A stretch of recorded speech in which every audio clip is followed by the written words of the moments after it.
जय हिंद दोस्तों। आज हम बात कर रहे हैं एक ऐसे शख्स के बारे में, एक ऐसे योद्धा के बारे में जो हजारों सालों से पृथ्वी पर जिंदा है और जंगलों में भटक रहे हैं। जी हाँ, मैं बात कर रहा हूँ अश्वत्थामा के बारे में। आखिर अश्वत्थामा कौन है और आखिर क्यों हजारों सालों से वो पृथ्वी पर जिंदा भटक रहे हैं जंगलों में, और आखिर उनकी मणि जो है वो कहाँ रखी गई है, और अगर वो जीवित है तो वो कहाँ पर है। ये सारी चीजें मैं आपको बताऊंगे हमारे इस वीडियो में, तो वीडियो के एंड तक बने रहिए। कहते हैं कि इस दुनिया में 7 चिरंजीवी जो आज भी पृथ्वी पर जिंदा है, कोई श्राप के कारण तो कोई वरदान के कारण। जैसे 7 चिरंजीवी में से राजा बलि, वेद व्यास, परशुराम, कृपाचार्य, विभीषण, हनुमान और अश्वत्थामा। तो इन्हीं 7 चिरंजीवियों में से हम बात कर रहे हैं अश्वत्थामा के बारे में। अश्वत्थामा महाभारत काल यानी द्वापर युग में जन्मे गुरु द्रोणाचार्य के पुत्र हैं। अश्वत्थामा जी को शंकर भगवान से अमरत्व का वरदान प्राप्त हुआ था। साथ ही जन्म से उनके सिर पे, माथे के केंद्र पे एक मणि हुआ करती थी। वो मणि जो है उनकी हर विपत्तियों से रक्षा करती थी। सवाल यह है कि क्या अश्वत्थामा अभी भी जिंदा है, और जिंदा है तो वो कहां पर है। तो बात है महाभारत की काल की, जब अश्वत्थामा ने ब्रह्मास्त्र का पांडवों पर आह्वान किया, तो बदले में अर्जुन ने भी ब्रह्मास्त्र का आह्वान किया। लेकिन जब ऋषि व्यास के कहने पर अर्जुन ने तो ब्रह्मास्त्र वापस ले लिया था, लेकिन अभिमन्यु को ब्रह्मास्त्र वापस लेने की जो कला थी वो नहीं आती। तो अश्वत्थामा ने पांडवों का सर्वनाश करने के लिए अभिमन्यु के पत्नी उत्तरा के गर्भ में पल रहे बच्चे के और ब्रह्मास्त्र कर दिया था। लेकिन यहाँ श्री कृष्ण जो है उस बच्चे को तो बचा लेते हैं, लेकिन अश्वत्थामा के जो सिर पे जो मणि थी जिससे हर विपत्तियों और रक्षा करती थी, वो मणि वो निकाल लेते हैं, और साथ ये श्राप देते हैं कि कलयुग के अंत तक तुम जंगलों में भटकते रहोगे, तुम्हारे जो घाव है वो कभी नहीं भरेंगे, और तुम्हारे सिर से खून हमेशा बहती रहेगी, और एक बदबू तुम्हारे शरीर से हमेशा आती रहेगी। इसी श्राप के कारण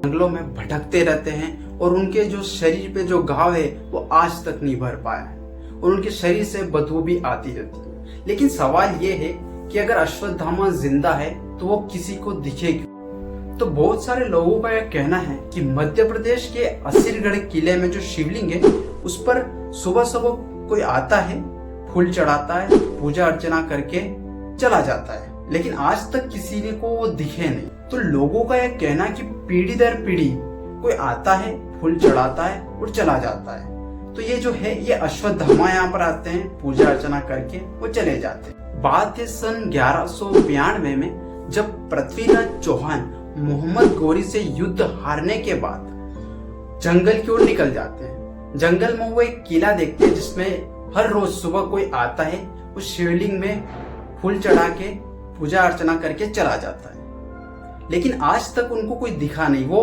डेली सुबह और जल्दी उठते हैं और वहां पर जाते हैं, लेकिन उससे पहले कोई आता है, पूजा अर्चना करके चला जाता है। फिर एक दिन पृथ्वीराज चौहान को एक वृद्ध व्यक्ति दिखाई देते हैं जिनके सिर से खून रिस रहा होता है, और चोट के जो निशान है वो दिखाई देते हैं। वो उस वृद्ध व्यक्ति से उस गांव को ठीक करने का प्रस्ताव रखते हैं, क्योंकि पृथ्वीराज चौहान एक योद्धा होने के साथ साथ एक अच्छे वैद्य भी थे। वो मान जाते हैं और पृथ्वीराज चौहान इलाज शुरू कर देते हैं। लेकिन एक हफ्ते के बाद भी उनके जो गांव में कुछ भी फर्क नहीं दिखते हैं। तो ये देखकर पृथ्वीराज चौहान चौंक जाते हैं, और वो ऐसे ही उनसे पूछ लेते हैं, क्या कहीं आप अश्वत्थामा तो नहीं। और वो जो अपना जवाब देते हैं, हाँ मैं।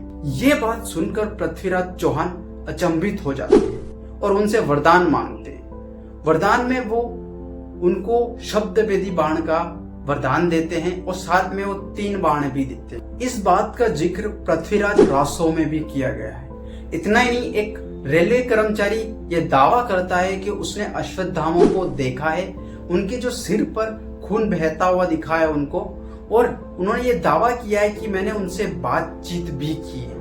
तो अब बात करते हैं कि अश्वत्थामा की जो मणि है वो कहाँ रखी गई।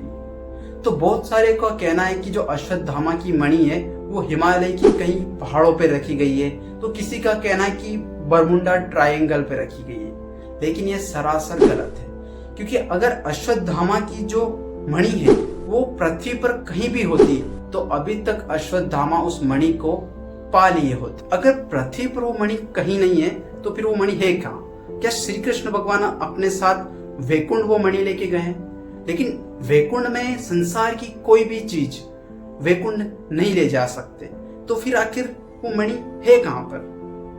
बताया जाता है कि जो मणि है वो 5वें आयाम में रखी गई है। 5वें आयाम में एक मणि नहीं बल्कि बहुत सारी मणियां हैं जो हर बार अश्वत्थामा के सिर से निकाली जाती है। तो ये आयाम क्या है? आयाम एक समांतर ब्रह्मांड है, यानी एक यूनिवर्स होता है जिसमें अभी अलग अलग युग चल रहे होते हैं। किसी पे द्वापर युग चल रहा है, किसी जगह त्रेता युग चल रहा है, किसी जगह सतयुग चल रहा है, जैसे अब यहाँ कलयुग चल रहा है। कभी कहीं रामायण चल रहा होगा, कहीं महाभारत चल रही होगी, और जहाँ पर अभी महाभारत चल रही होगी वहां पर जो मणि है वो अश्वत्थामा के सर पे लगाई होगी, यानी किसी और यूनिवर्स के किसी और अश्वत्थामा के वो सर पर मणि लगा रखी होगी, और वहां पर अभी तक महाभारत समाप्त नहीं हुई। जैसे उस महाभारत में अश्वत्थामा के सर से मणि निकाली जाती है, किसी और अश्वत्थामा के किसी और यूनिवर्स के अश्वत्थामा पर लगा दी जाएगी। ये प्रोसेस चलता रहता है। सतयुग, द्वापर, त्रेतो युग, ये यूनिवर्स में हर युग चलते रहते हैं। रामायण जो है वो बहुत सी बार हो चुकी है, महाभारत भी बहुत सी बार घटित हो चुकी है, कलयुग भी बहुत बार आ चुका है, कलयुग का अंत भी बहुत बार हो चुका है। ये प्रोसेस जो है ये चलती रहती है। यही एक यूनिवर्स जो है चक्र की तरह चलता रहता है। सतयुग, द्वापर, त्रेतो, कलयुग, सतयुग, द्वापर, त्रेतो, कलयुग, ये यूनिवर्स एक चक्र की तरह चलता ही रहता है। तो बात यहाँ पर यह आती कि आखिर अश्वत्थामा को जो वो मणि है वो मिलेगी क्या? तो आखिर अश्वत्थामा को उनकी मणि मिलेगी कैसे? तो जब श्री कृष्ण भगवान अपने 10वें अवतार में कल्कि रूप में आएंगे तो उनको अपनी जो मणि है वो वापस लौटा दी जाएगी। जब कली राक्षस का वध करने श्री कृष्ण भगवान अपने अवतार में आएंगे तो उनके सिर पर वापस वो मणि लगा दी जाएगी और 7 चिरंजीवी मिलकर उस कली राक्षस का वध करेंगे। तो इस वीडियो पसंद आए तो वीडियो को लाइक कीजिए, चैनल को सब्सक्राइब कीजिए। हाँ, कमेंट में बताइए आपको वीडियो कैसा लगा।